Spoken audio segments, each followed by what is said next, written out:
Magandang gabi, Mr. President, Mayor Rodrigo Roa Duterte, mga kalihim at buong sambayan ng Pilipino. Naatasan po ako ng ating Pangulo na basahin sa inyo ang rekomendasyon ng inyong IATF. Ang unang rekomendasyon po ay kinakailangan mag-approve ng minimum health standard na patutupad po simula ng April 27, 2020. Ito po ay maging applicable sa lahat ng ECQ. Itong mga guidelines po ay dapat matapos by April 25, 2020. Ang gagawa po ng guidelines, ang mamumuno po dito ay ang Department of Health at siya ang bubuo ng guidelines para po sa mga hospital, para po sa testing at para sa hygiene. Ang DOTR naman po ang magre-recommend ng guidelines para sa public transportation.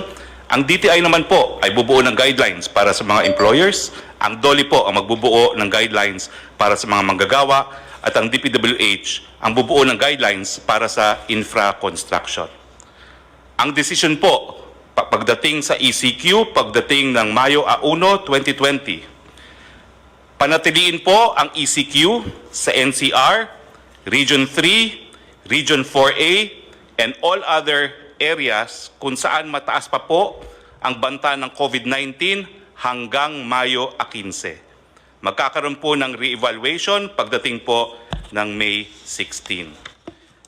Ang mga probinsya po na mananatili sa ECQ, National Capital Region, Benguet, pero po pwede pong mabago ito by April 30, Pangasinan, Bataan, Bulacan, Nueva Ecija, Pampanga, Tarlac, Zambales, Batangas, Laguna, Cavite, Rizal, Quezon, Oriental Mindoro, Occidental Mindoro, Albay, Catanduanes, Antique, Iloilo, bagamat meron pong to recheck itong Antique at Iloilo, Cebu at Cebu City, also subject to rechecking. At sa Mindanao po, ang probinsya ng Davao del Norte at Davao City. Ang lahat po na probinsya na hindi kasama dito sa mananatili ang ECQ ay sa ilalim po sa new normal na tinatawag na General Community Quarantine. Ganun pa man, dito po sa mga lugar na mapapasailalim ang General Community Quarantine, may mga areas po na moderate na naka-orange. Ang ibig po sabihin nito, mag-i-evaluate pa po ako ano mangyayari dito sa mga lugar na ito kung magkakaroon nga ng General Community Quarantine o mananatili ang ECQ. Ito po ang para sa mga probinsya ng Abra, Ilocos Norte, La Union, Cagayan, Isabela, Nueva Vizcaya, Marinduque, Camarines Sur, Aklan, Capiz, Samar, Western Samar, Zamboanga del Sur, Lanao del Norte, Misamis Occidental at Misamis Oriental, North Cotabato, South Cotabato, Maguindanao. Yung mga areas naman po na low at moderate ay mapapasilalim nga po sa GCQ, ang new normal. Yung mga moderate na areas po ay ang mga probinsyang Negros Occidental, Negros Oriental, Siquijor, Davao del Sur, Davao Oriental, Sultan Kudarat, Lanao del Sur. At yung mga low po na areas na mapapasailalim din sa General Community Quarantine ay mga probinsya ng Apayao, Mountain Province, Ifugao, Kalinga, Ilocos Sur, Batanes, Quirino, Aurora, Palawan, Romblon, Camarines Norte, Sorsogon, Masbate, Guimaras, Bohol, Biliran, Eastern Samar, Leyte, Northern Samar, Southern Leyte, Zamboanga del Norte, Zamboanga Sibugay, Bukidnon, Camiguin, Davao Occidental, Sarangani, Agusan del Sur, Dinagat Island, Surigao del Norte, Surigao del Sur, Agusan del Norte, Basilan at Sulu. Ano po ang recommendation sa mga areas under General Community Quarantine? Ito po yung mga lugar na hindi na mapapasailalim sa ECQ. Pwede pong magtrabaho ang mga manggagawa sa Sektor 1, 2, and 3. Ito po'y gagawin on a work-in phase. Yung mga bata po, edad 0 hanggang 20, at yung mga matatanda, 60 and up, and high health risk, mananatili po sila sa kanilang mga tahanan. Papayagan po ang mall opening covering non-leisure shops. Papayagan po yung mga priority and essential construction projects na mag-resume. Papayagan po ang mga non-workers to go out to buy goods and services except those pertaining to sector category 4, yung leisure at mga kabataan. Papayagan din po ang public transport na mag-operate at reduce capacity at ang LGU po to enforce curfew at night dun po sa mga hindi manggagawa.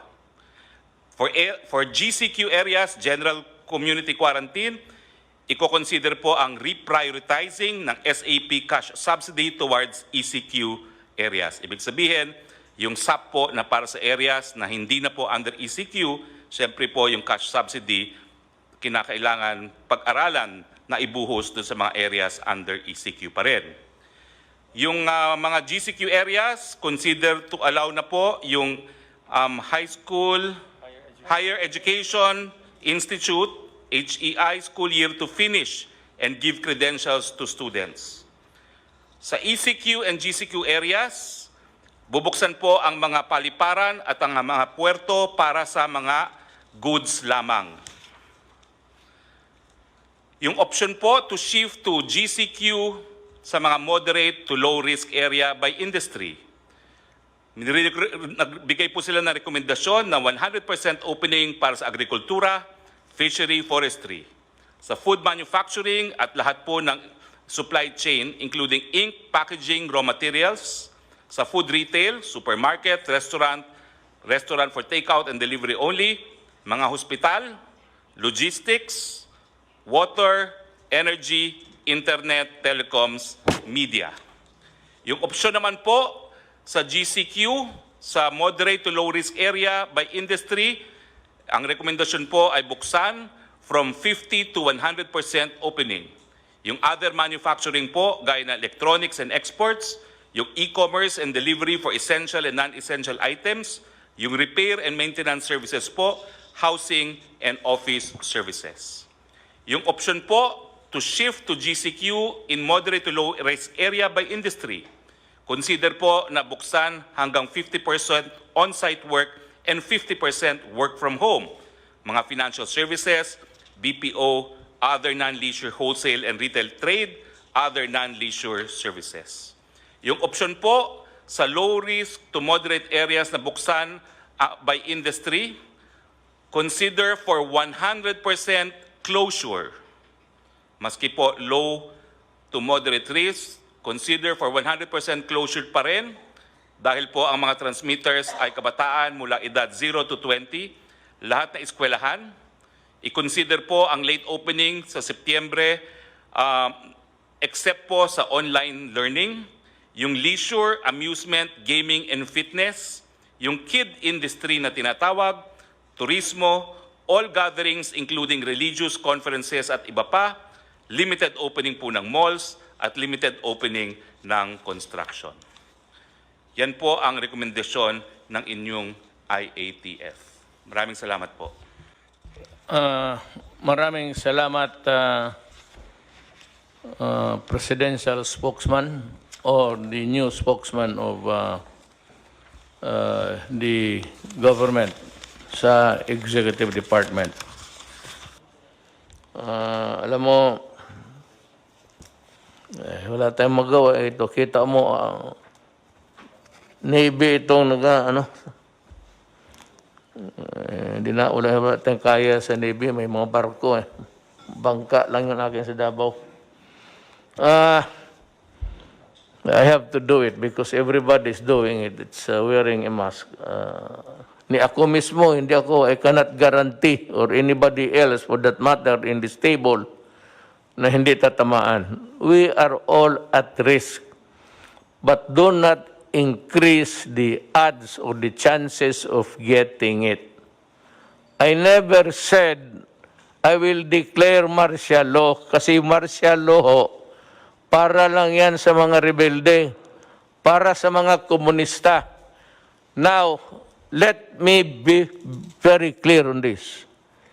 If itong lawlessness which was imposed on us by the NPAs for the longest time, 53 years, baski saang probinsya may NPA.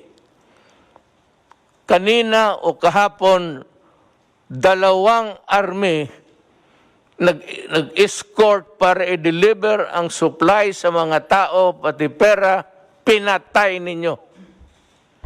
If that is not lawlessness, what is that? Tell me. Kaya ngayon, pag nagpatuloy kayo ng lawlessness ninyo, patay dito, patay doon, and it's happening all over the Philippines, maybe I will declare martial law because kayong mga NPA ang numero 1. Kinukuha ninyo yung mga tulong sa tao, pati yung supply pagkain nila. Kaya, I am now warning everybody and putting notice sa armed forces pati police. I might declare martial law. And there will be no turning back. Kung ano ang martial law na klaseng gagawin ko, akin lang yan. Pero kung gusto ninyo, kasi pinagpapatay ninyo yung mga sundalo ko, pati pulis, na wala namang ginawa, kung hindi samahan lang yung nagdi-deliver ng pera, pati pagkain. Ang utos ko sa kanila, patayin kayo, o di patayin ninyo sila. Lahat na. Tapusin na natin ito sa panahon ko. I have 2 more years. I will try to finish all of you. Pati kayong mga legal, magtago na kayo. Huwag ninyong sabihin, putang ina na wala kayong, you know, you're bullshit, you're the legal fronts. Sa inyo, kumukuha kayo ng pera. Ang mga negosyo dito na malalaki sa Pilipinas, nagdideposito ng pera yan sa bangko, sa account ninyo. Kinukuha ninyo yan. Yan ang totoo dyan. Kaya nabubuhay yung NPA. Pati pa yung extortion ninyo doon sa labas. Marami kayong pera. Alam mo, ang gobyerno ayaw niyan. Government is very jealous. There is only one entity who can collect taxes. It's government. And that money must be put to good use. O hindi naman kami, kung hindi ka makabayad, wala naman kami pinapatay. Kung wala talang ikabayad, anong gawin natin? Wala naman kayong nabalitaan na kulong. So, we do not do that. But do not force my hand into it. Kaya kung hindi, pag martial law, lahat kayong mga legal fronts, magtago na kayo. Magtago na kayo. Huwag ninyo akong bulahin. Galing ako dyan. Alam mo yung karapatan noon, ang unang, ang predecessor na tinatawag nila was the Committee of Justice, Freedom, and Democracy.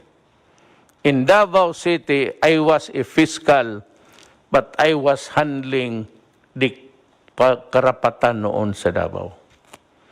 For the reason na hindi ko nagustuhan yung klaseng pamaraan sa gobyerno.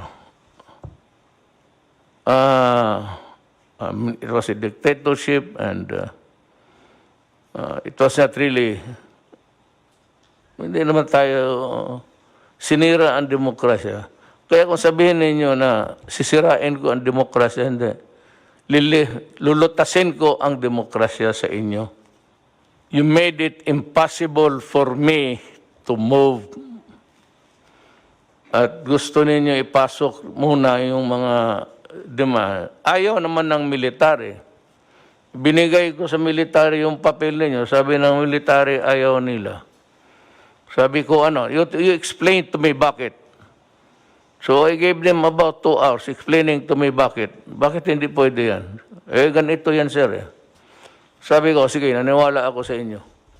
And I'm calling the armed forces to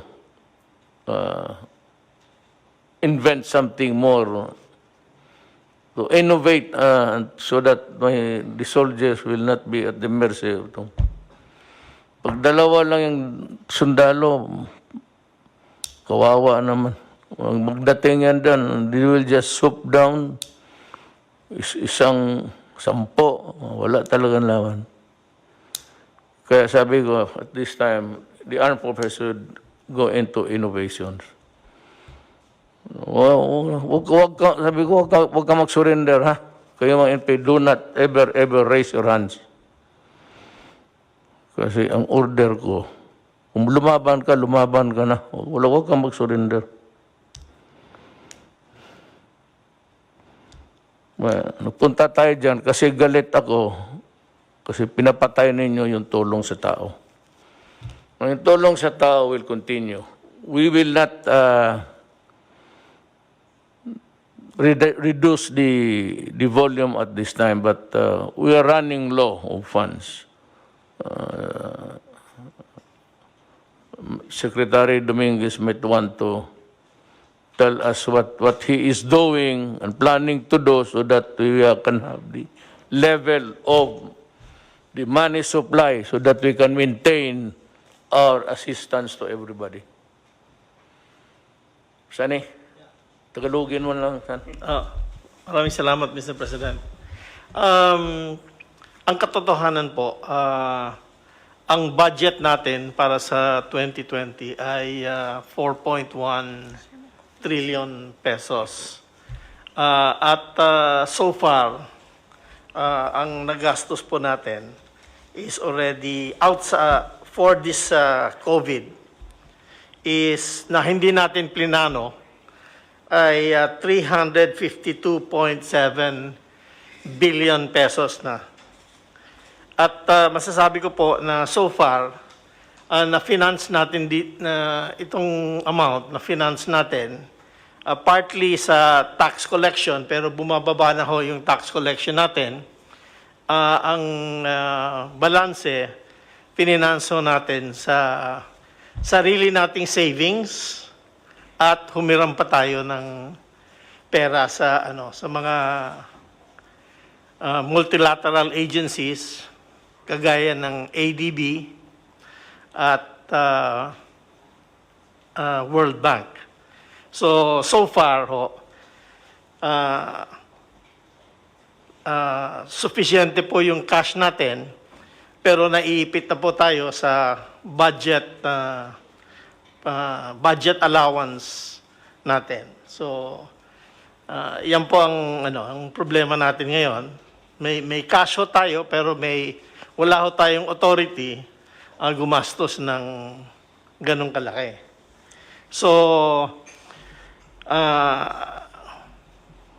we're making sure na lahat ng gastos natin ay, number one, for the benefit of yung pinakamahirap sa bayan natin. At rinireserba ho natin yung balanse para sa mga build projects natin para pag natapos na itong COVID, may pera tayo pang invest sa build ho. At saka, we will create jobs and we will create business opportunities with that. Thank you ho. Actually, what Sunny is telling us is that there's money for now. Because, alam mo, yung budget nga natin, yung ginawa last year to be implemented now, walang COVID dyan. So, Department of DSWD, Highways, Department of Trade and Industry, Health, nakaplantsa na yan. So, ngayon, pagdating ng COVID, tanggalan ko yan ng mga proyekto dito sa highways. Yung highway dyan, wala na muna yan. Sabihin ko kay Tugadi, huwag na muna yan. Minus yan. Lahat para makapag-ipon at kinuha na yung budget na yung regular budget sana kung walang COVID, going smoothly to be implemented this year. But because of the COVID, yung first and second, third quarter, alam mo wala yung pera. Sabi ko, hangin lang yan. Yung sinasabi ni isa pang itong walang alam na ugok ito si Trillanes. Nagsasalita ng trillion ng hangin. Trillion of cubic meters of air in your head. And it is so tight, that is why para kang buang sa salita ka ng trillion. Kaya ikaw yung putang ina pa, rebuilde ka pa dyan, hindi ka pala marunong eh. Kita mo kung nanalo kayo, ano yung mangyari sa Pilipinas? Puro porma, puro hambog, puro hamon, at batukan mo raw ako, sabihin ko sa driver ko, sampalin ka. Ang driver ko lang, utosan ko, kay handyan ka lang, ang tingin ko sa iyo, ka-level mo driver, ulol. Yan. So, yan ang ating, kinukuha na natin yung mga projects this year. Wala na sabihin, kalimutan mo na muna yun, that was prepared, preparado na yun. Eh, dumating COVID. Wala. Ito. What we are making sure, and Sunny has said earlier in the previous meeting, that if the funds are not sufficient, they will have to borrow. Then, if the borrowed money is not enough, then we have to sell the assets. Yung cultural center, maraming sinong mayaman dito na pargawain niyang mansyon. Iyo na yan. Magsalida ka araw-araw dyan, mag-isa. Lahat ng lupa, ipagbili ko para itulong ko sa tao kasi why am I talking this way? You know why? There is no telling how long, gaano katagal itong COVID sa buhay natin. Kaya lang, at least one of the redeeming factors now, hindi pa man nga sila nag-succeed, but they are working at it. Nandyan sila, punong-puno yung kamay nila sa trabaho, and they are working, and there are signs that they will succeed. Sabi ko sa iyo, sa oras lalabas ang vaccine, i-lift ko kagad. I-lift ko, wala nang seremonya. Huwag na kayong maghintay, basta pagsabi may vaccine. And by the way, yung 10 million ko na sa ating mga scientists dito sa Pilipinas, yung mga doktor, mga ano natin, the bright Filipinos who are there working day and night, trying to find out how to combat COVID, I'm raising the bounty to 50 million. 50 million ho ang ibigay ko sa grupo because it is a collegial thing, hindi naman sa isang tao. 50 million. Baka pag sa ligaya ko, another 50 million. So that's, pagka may nandyan na, kung maligaya ako masyado, di 100, puro kayo milyonaryo. Huwag kayong mahiya, tanggapin yan. Total, sabihin, Mayor, ginawa namin ito para sa bayan. Sabihin ko ito, isauli ko ito kay Dominguez. Gusto niya, hindi na ito, maibalik. Sige, Mayor. Yung kaya mga bata, you have put the money to good use. Oo. Basta ako ngayon, 50 million ako. Kung ang Pilipino makakuha ng, yung alam ng Amerikano, yung mga puti, yung sa Europe, alam rin ng Pilipino yan. So, pabilisan lang yan. That is why I said if I'd like to ask do they need to funding to continue working, sir? Itong mga scientists natin working at the vaccine thing, do they need a funding? Yung pong PCHRD, which is I think attached to the Department of Science and Technology, meron naman po silang pondo para sa pagpapatuloy na pananaliksik o research for vaccine production. But I'm not sure if this particular vaccine that they are developing is specifically for COVID-19. Aalamin ko pa po kung isinama na po nila ito sa kanila pong kasalukuyang research work. Well, anyway, whatever it is, as long as they are working on to find out, to discover COVID, it does not really matter to me. What matters to me is let me use that, is the dedication and the load of work that they are performing. So, kung kailangan nila ng additional funding, all they have to do, I'm announcing it, is magsabi rin sa iyo. And I'd be glad to kung hindi masyado malaki, I said, ipit tayo sa pera, I will readily give it to them. I'd rather spend all of our money in connection with COVID. Discovery, assistance, lahat. Kaya dito nakatutok tayo. Every time that we meet, ladies and gentlemen, hindi tayo lalabas sa COVID. COVID lang tayo. Huwag tayo na ngayon, nagsalita ako ng komunista at ito mga putang ina mga komunista dito. Kasi ang sa COVID na mangyari, maraming gutom, maraming hindi nakakain, maraming hindi nakakatanim.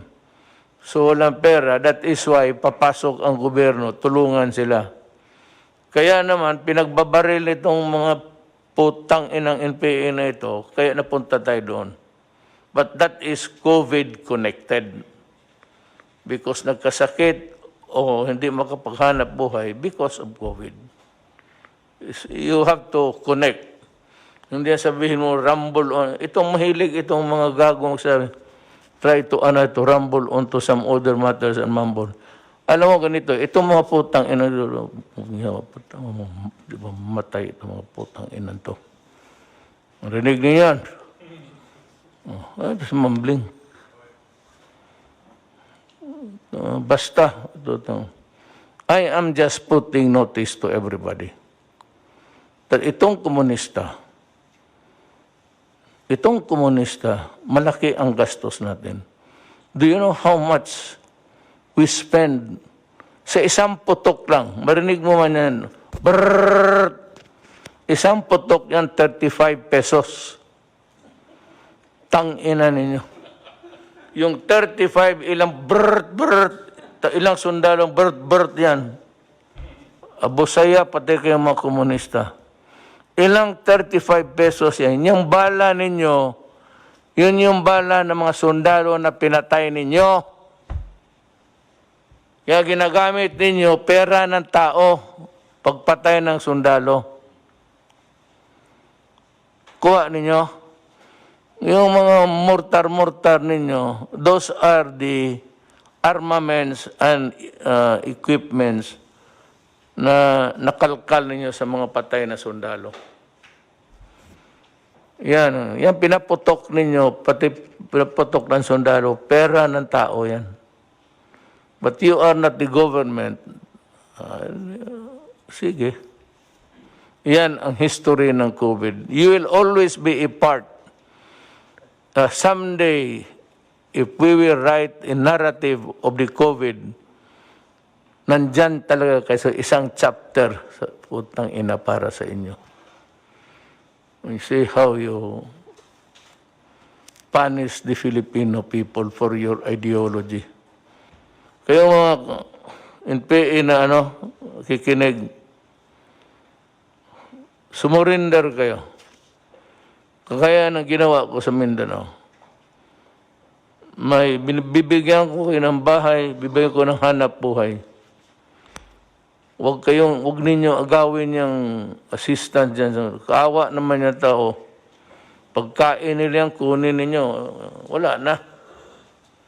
Para na rin pinatay mo yung mga pamilya dyan sa mga lugar na hindi maabot ng sundalo.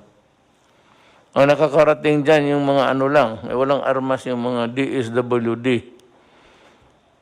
Pero yung mga escort, pinapatay niyo. That's why I'm asking the armed forces now and the police to reconfigure, kasi marami na akong patay, to reconfigure how to go about escorting the health workers. Pakinggan natin si Department of Trade, yung dahan-dahan na pagpasok ng ibang sektor. Magtagalog na lang po kayo. Okay po. Dito po tungkol sa ECQ. Sa quarantine. You ease up the quarantine to allow certain sectors. Ikaw ho ang nakaalam niyan. Opo. You know better than us. So, Opo. Mr. President, ang maganda hong nangyari ngayon, even under the enhanced community quarantine, para po hindi tayo magkaroon ng kakulangan sa pagkain, pinagpatuloy ang pag-supply ng food production, pinagpatuloy ang paggawa ng mga pagkain. Tulad doon ng mga canned sardines, gatas, instant noodle, yung mga basic manufactured products, para parating marami hong supply sa grocery and supermarket. Dahil po kahit community quarantine, ito po yung mga inalaw na mag-operate. So inalaw po ang food production, inalaw po ang mga essential products tulad ng sabon for hygiene, sabon, shampoo, pati ho yung essential din po yung mga alcohol para ho sa mga panahon ngayon. Yung iba hong hindi essential products, hindi ho muna natin pina-operate in keeping, dahil po gusto po natin ang mga taong bayan as much as possible nasa bahay. Kaya ho piling-pili lang yung pinayagan natin, yun dun lamang sa makakatulong sa food availability. Hindi tayo magkaka-shortage, kaya pinapaalala natin sa taong bayan na huwag magpapanik dahil kahit ho naka-enhanced community quarantine, ay napakadami ho nating pagkain, yung supply. In fact, dahil sa pagmi-meeting ng ating IATF, eventually, inaalaw po natin kahit lagpas 50% yung skeletal workforce. Hindi na skeletal workforce na 30% lamang ang allowed. Kailangan more than 50%. Ibig sabihin, maraming tao. Para ho, ang ating production rate umabot sa 80 to 100%. So, para hindi magkaroon ng shortage. Pangalawa ho, yung ating mga finished good inventory, yung mga gawanan na produkto, ay more than 2 weeks, 2 linggo equivalent. Hindi tayo magkukulang. At yung raw material na ipoproduce pa lang para gawing finished goods, mga 45 days, lagpas sa 1 buwan. So, ibig sabihin ho, marami ho tayong pagkain. So, yan po yung mga iba sa mga inaalaw ngayon na dito sa environment ng ECQ, food products, essential products. Allowed din po siyempre yung iba hong operation tulad doon ng mga bangko para ho may mga gusto mag-withdraw sa ATM, may i-allow po yon. Siyempre po, agriculture products, doon magsisimula yung pagkain, allowed din po yung mga ganitong activity. Ang nakabitin na lang po ay yung sa construction, yung po yung pag-uusapan pa moving forward, pati ho yung sa mga SMEs, yung mga malls. Kasi ho, pag yun ho, maramihan kasi, kaya worry din ngayon po yung grupo natin kung i-open ho ba natin ito dahil contrary to dun sa gusto natin mangyari na panatiliin sa bahay ang mga taong bayan. Pero ho, ito ho ay pag-uusapan pa.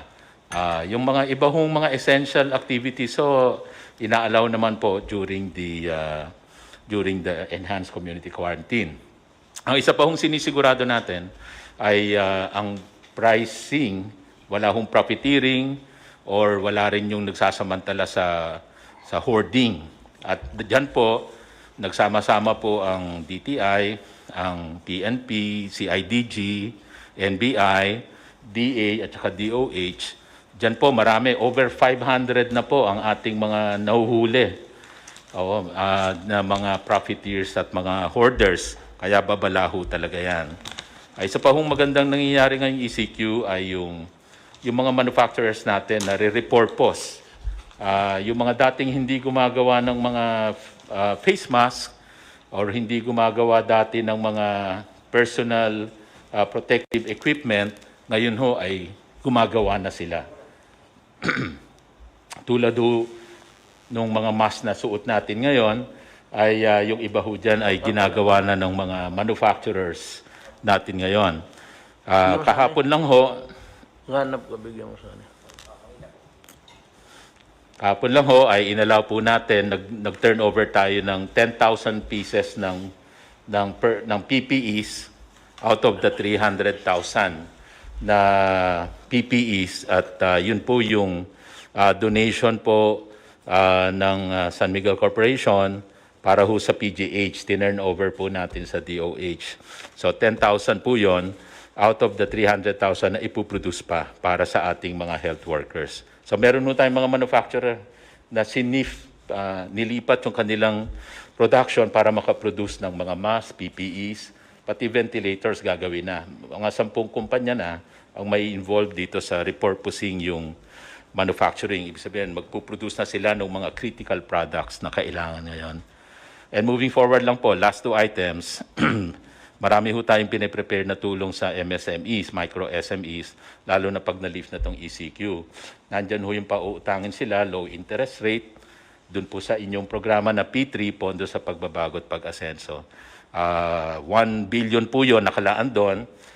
At sa tulong po, pakikipag-ugnayan sa DOF, sa Land Bank and DBP, another maybe around 30 billion na pwedeng ilaan din para sa mga micro SMEs.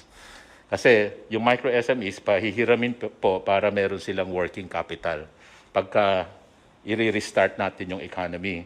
Kasi aside from the MSME, yung isang tulong ay yung wage subsidy sa worker na nirelease po ng SSS, BIR at DOF. So, para talagang matulungan sila sa pag-restart ng economy.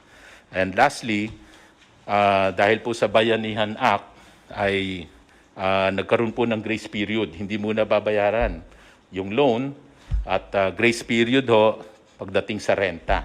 Yun po yung inyong kinover. Para ho wala dapat paalisin na umuupa sa residential, pati yung renta ng mga micro SME sa mga commercial places. So marami ho tayong prepare na programa para ho sa micro SMEs. Thank you, Mr. President. Salamat, Secretary Lopez. We'll wind up with the 3 speakers from Secretary Dar. Still about food supply, then we go to the health aspect. Sige, Mr. President, fellow cabinet members. Ang pinag-uusapan kasi natin dito yung pundo, no? And our budget for this year is finite. We're only pegged at 4.1 trillion, out of which ang antimano kaagad na automatically appropriated doon ay 1.249 trillion. Tapos yung 2.8 trillion, yun yung new appropriation. Para saan yung new appropriation? Yun yung binibigay natin personal services, MOOE, financial expenses, at capital outlay. Now, hindi naman natin ini-expect itong COVID. Bigla na nga lang dumating. Dito po sa capital outlay, nahati po ito sa dalawa. Yung for comprehensive release at saka yung for later release. Yung pong for comprehensive release, hindi po natin pwedeng galawin antimano yan kasi automatically release na yan sa mga province, sa mga government agencies and departments. At saka yung mga IRA at saka yung debt servicing natin. So, Antimano, ang pwede lang natin galawin, which we have done, is 397 billion more or less. Ito yung capital outlay ng mga departments at saka nung Congress initiated, no? Sa ngayon, ang nagagamit na natin, 352 billion na. So, konting-konti na lang natitira. And we're not even sure na ito yung nasa always at the back of my mind also dahil ako parating nasisisi pagka natagalan yung release at saka may nagagamit na hindi daw dapat gamitin. But where else can we go? Ito talaga yung sitwasyon na eh. And that therefore, ang sinasabi lang natin, i-consider natin yung possibility of second wave. Pag nag-second wave, paano yun? Nag-usap kami ng ADC with NEDA and the UF, and we have to come up with a forward planning on what will be the direction. And that would require a lot of funding. The new normal should allow us to provide more jobs to the people para maging productive sila. Yan ang hindi naintindihan ng tao, karamihan, is that ako ho, dependent ako sa Congress. Powerful nga ang presidente, lahat. Ang Congress, sila lang, yung pati yung empleyado nila. Diyan sa Congress lang. Yan lang sila. Pero itong Congress, especially yung lower house, ika nga sa English, the purse.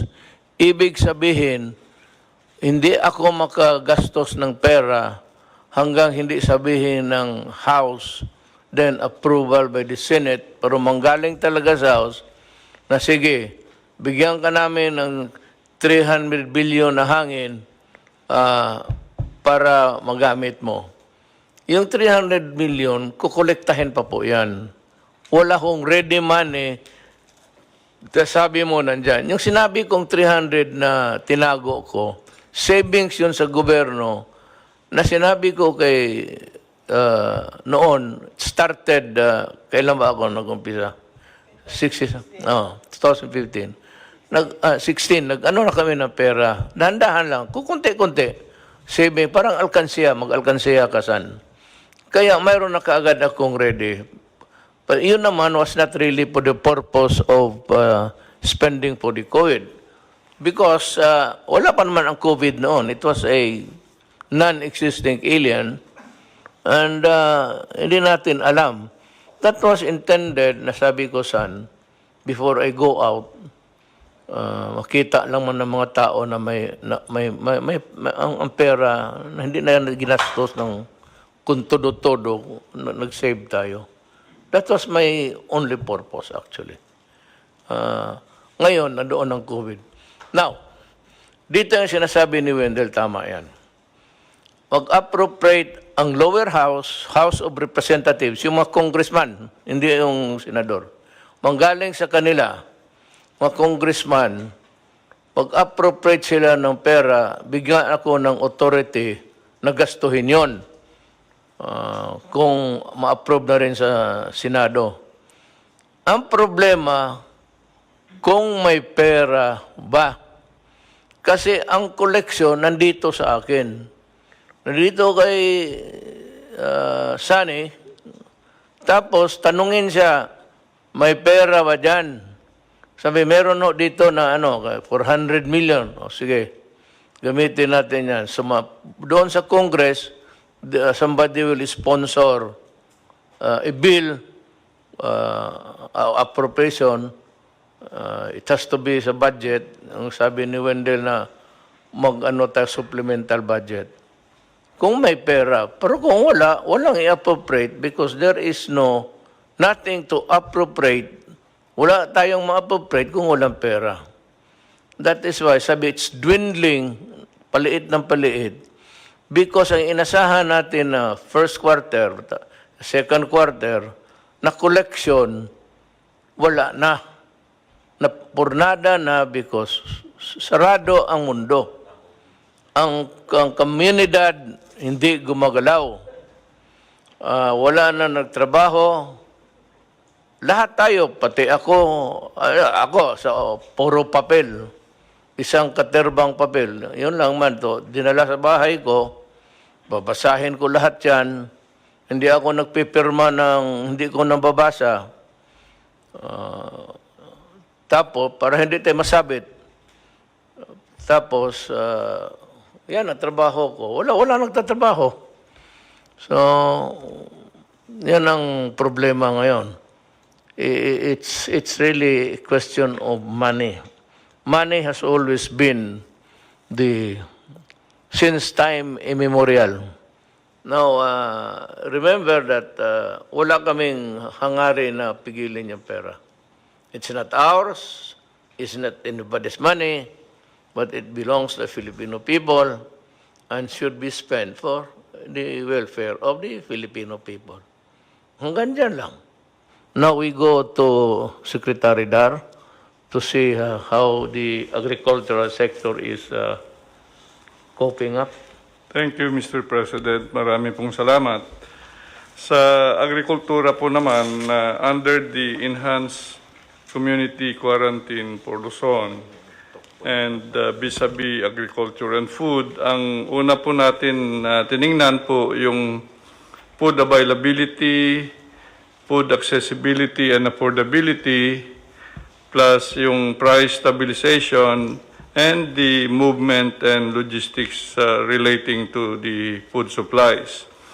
At the initial stage, Mr. President, ng ECQ, may opening naman ang agrikultura, skeletal level, but even with that, of course, we were practicing again all the health or quarantine measures, may physical distancing at saka din paggamit ng face mask. Then, after 1 month, doon sa IATF po, nadagdagan na po yung level na mga aktibidades doon sa kanayunan. So nasa optimum level tayo ngayon sa farming, sa fishing, at related sa lahat po ng even yung mga manufacturing ng agricultural inputs, fertilizers, pesticides, and the like. So marami po tayong, matotal mayroon akong individually maibigay na datos, but overall, mayroon tayong sapat po na pagkain. Yung initial days lang, yung mayroon mga sobrang mahigpit sa kanayunan, mas lalo sa barangay na nag-checkpoint. So doon tayo nagka-prone na little problem. But over this time now, hanggang ngayon na ay okay na po yung food supplies, yung movement.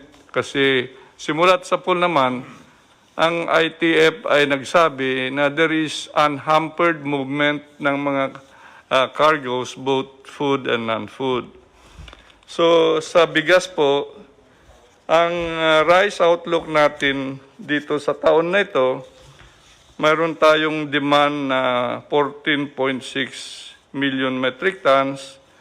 Ang supply ay 17.9 million metric tons.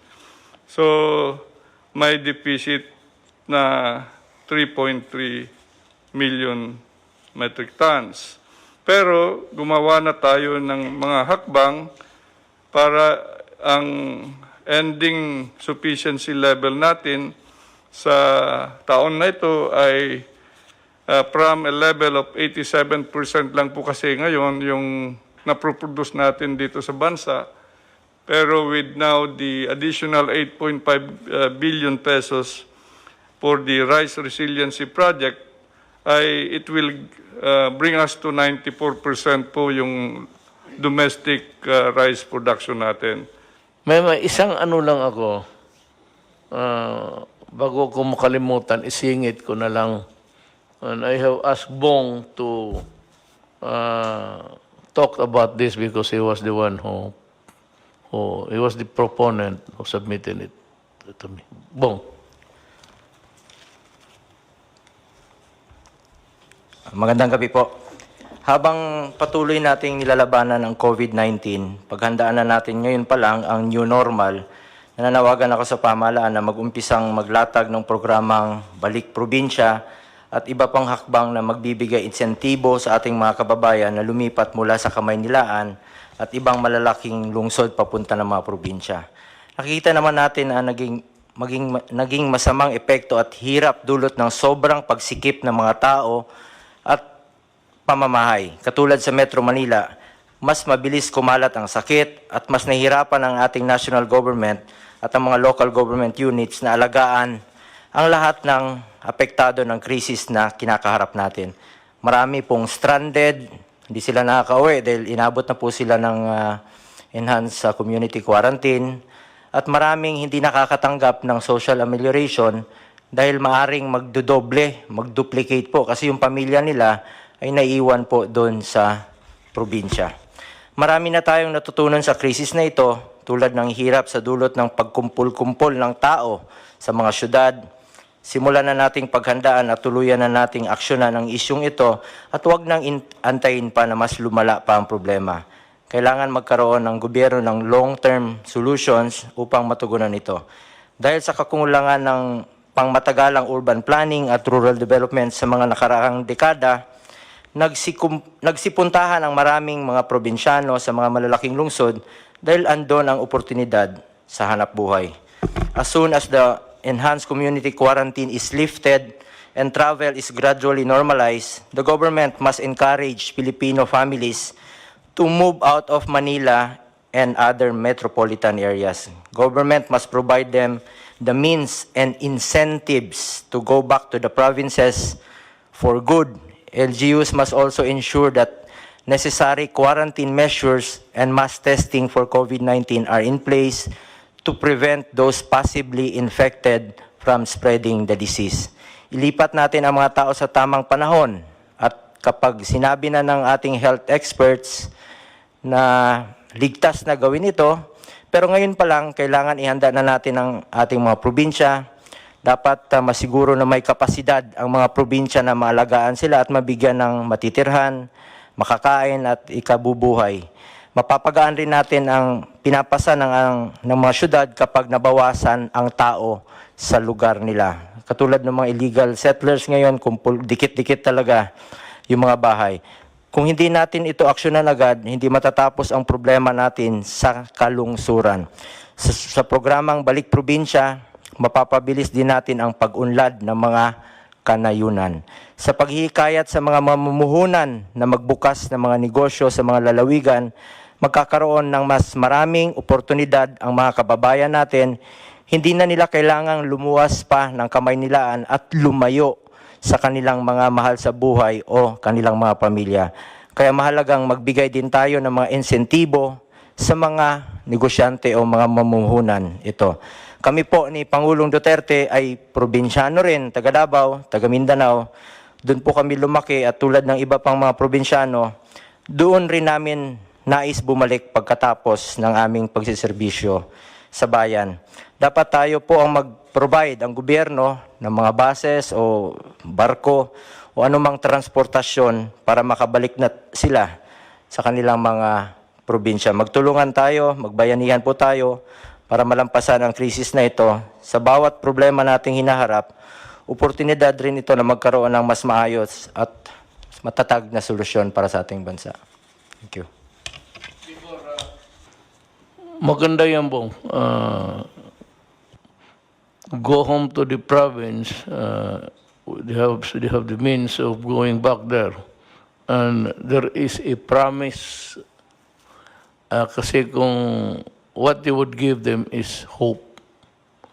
Importante yan. Yung that if they go there, some of them might really leave the city of Manila or its environment with a heavy heart.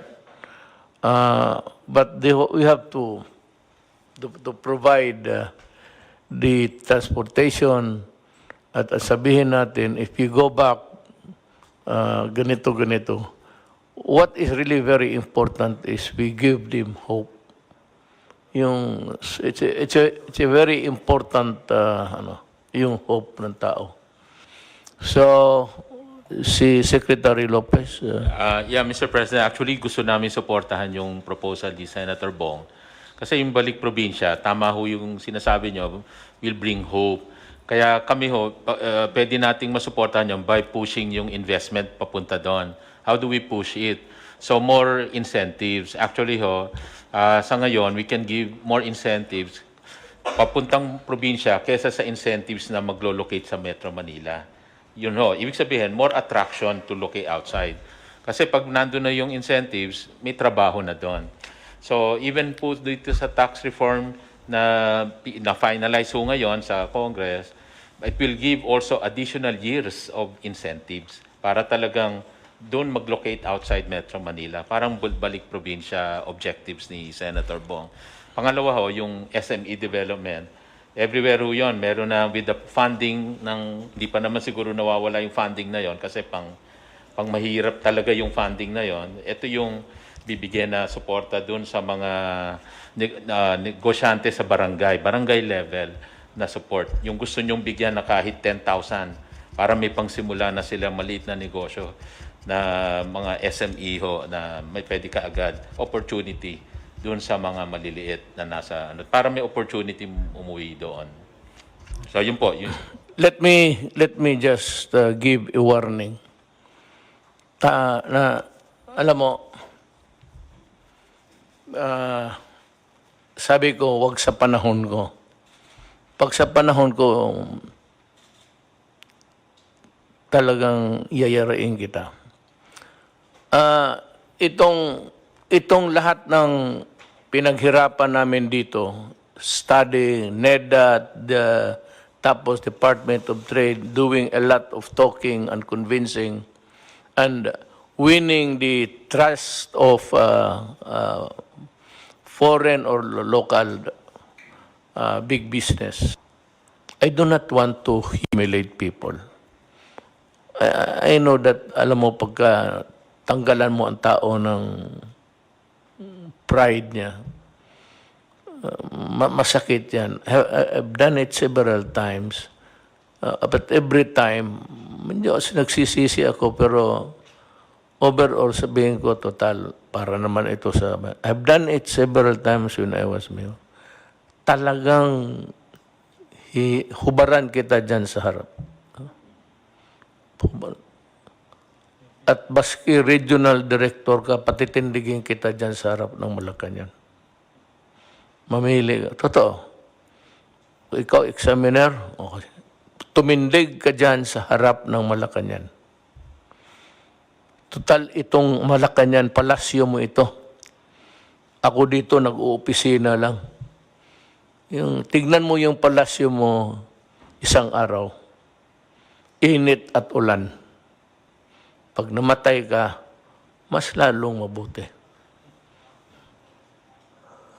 Basta yan ang ano ko sa... Kaya itong pinag-usapan ngayon na yung i-dispersal, yung ikalat mo. Takot yung iba sa mga probinsya na medyo may history ng... Ako ayaw kong maghiya ng gobernador, mayor, sino ba naman ako, mayor lang rin. But, you know, I have a more, a greater burden, yung pinapasaan ko na trabaho para ito. Medyo sagrado sa tao ito. So, we take our oath of office. We are very proud. Presidente na ako, tapos gano'n, gawain ko talaga lahat. So, gusto ko lang ipakita sa mga tao, beginning ito, na paano sugpuin ang mga magnanakaw sa gobyerno. Pero ito ang igarantiya ko sa iyo. Putang ina ka, hubaran kita dyan sa harap ng tao. Our country comes first to us. Mahal ko ang bayan ko, mahal natin lahat. Gaano man tayo kaliit. Well, anyway, that's, I'm just talking about life. Buhay ba ng tao? Ito, I hope that God will be with us. May sarili akong Diyos na doon ako nakatutok to help me because I'm having a hard time carrying the load of the nation.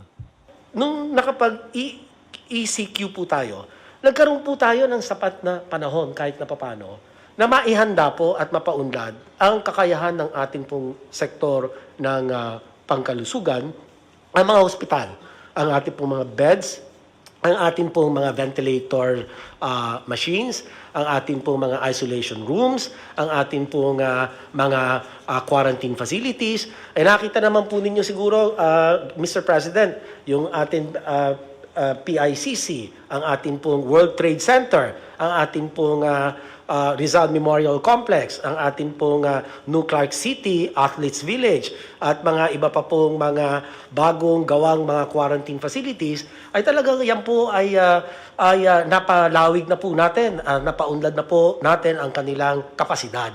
Kaya talagang napakaganda po nung inyong pasya na isagawa po itong enhanced community quarantine. At sa aspeto po naman ng kaperahan o sa funding, ang inyo pong PhilHealth ay nakapag-advance po o nakapag-desisyon ng board na mag-advance ng 30 billion pesos para po sa mga ospital, sa pampubliko at sa pribadong sektor para lahat po ng mga COVID patients ay babayaran po through the COVID benefit package.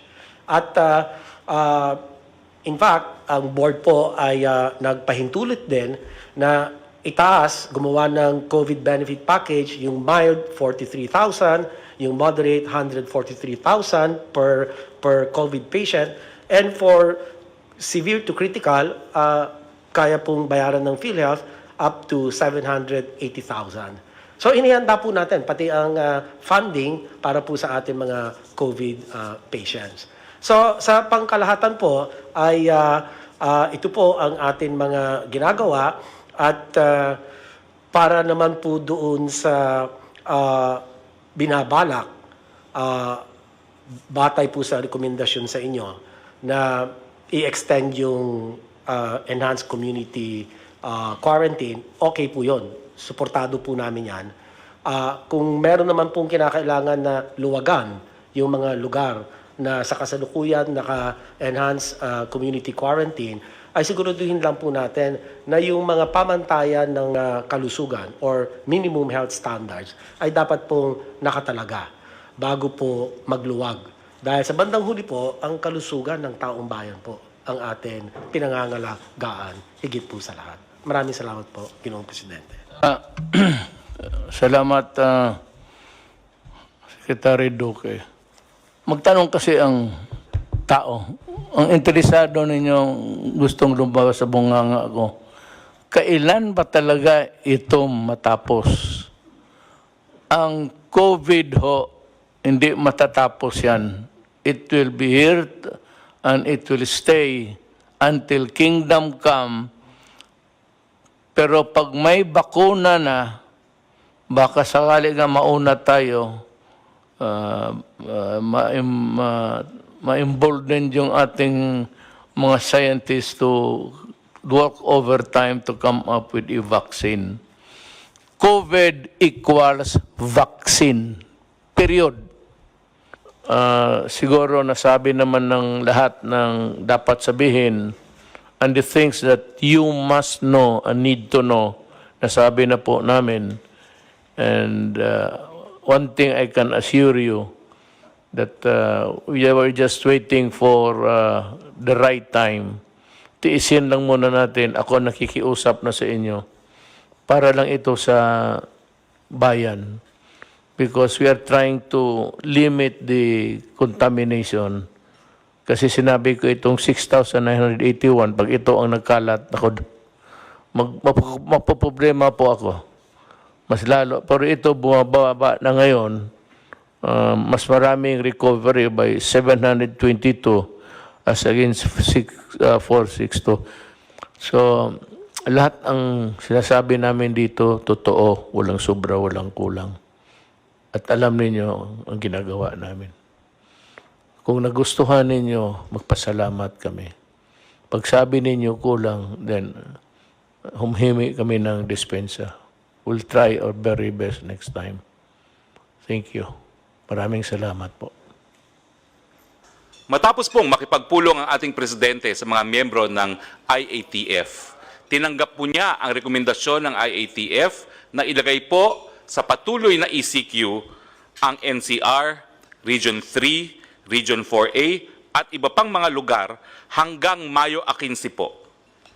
Ang mga lugar pong ito ay ang probinsya ng Benguet na po pwede pa pong magbago by April 30, ang NCR, ang Pangasinan na po pwede rin pong magbago by April 30, Bataan, Bulacan, Nueva Ecija, Pampanga, Tarlac, Zambales. Yung Tarlac at Zambales po pwede pa rin magbago by April 30, Batangas, Cavite, Laguna, Rizal, Oriental Mindoro, Occidental Mindoro, Albay, Catanduanes, ang Antique at Iloilo pareho pong pwede pang ma-recheck, ang Aklan at ang Capiz.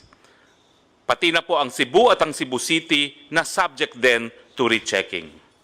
Ang Davao del Norte, Davao City at ang Davao de Oro po na subject pa rin to resetting. Lahat pong probinsya na hindi napasama sa listahan nito ay mapapasailalim po sa General Community Quarantine. Maraming salamat po. Magandang araw po sa inyong lahat.